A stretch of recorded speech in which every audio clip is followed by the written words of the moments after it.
ప్రస్తుతం వరి పంట నారు దశలోను కొన్ని ప్రాంతాల్లో నారు నాటడం కూడా పూర్తయింది.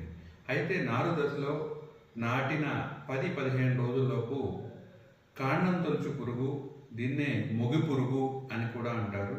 ఈ మొగి పురుగు ఆశించినట్లయితే నారు దశలో ఆశిస్తే మొక్కలు, పిలక దశలో ఆశిస్తే మోవులు ఎండి చనిపోతాయి. అదేవిధంగా కొన్ని ప్రాంతాల్లో గొట్టాలు అంటే ఉల్లికోడు తెగులు, ఉల్లికోడు పురుగు ఆశించి ఆకులు మొత్తం గొట్టాలు మాదిరిగా మారిపోతాయి. వీటి రెండింటిని నివారించడం కోసం నారుమడి దశలో అయితే నారు పీకడానికి వారం రోజుల ముందు 2 గుంటల నారుకి 800 గ్రాముల కార్బోఫ్యూరాన్ గుళికలను చల్లుకొని ఆ నీటిని నారుమడిలో ఇంకేటట్లు చేసుకోవాలి.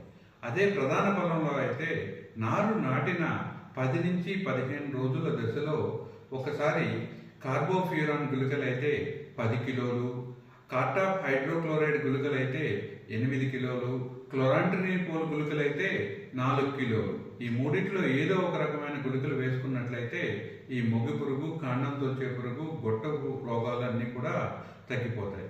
అదేవిధంగా పైపాటుగా పిచికారీ చేసుకోవాలనుకుంటే పిప్రోనిల్ అనే మందు 2 మిల్లీలీటర్లు కానీ, ఎస్పేట్ అనే మందు 1.5 గ్రాము కానీ, లేదా కార్టాప్ హైడ్రోక్లోరైడ్ అనే మందు 2 గ్రాములు కానీ లీటర్ నీటికి చొప్పున కలిపి పిచికారీ చేసుకోవడం ద్వారా ఈ కాండం తొలిచే పురుగు, మొగి పురుగు, అదేవిధంగా గొట్టపు రోగంని చక్కగా నివారించుకోవచ్చు.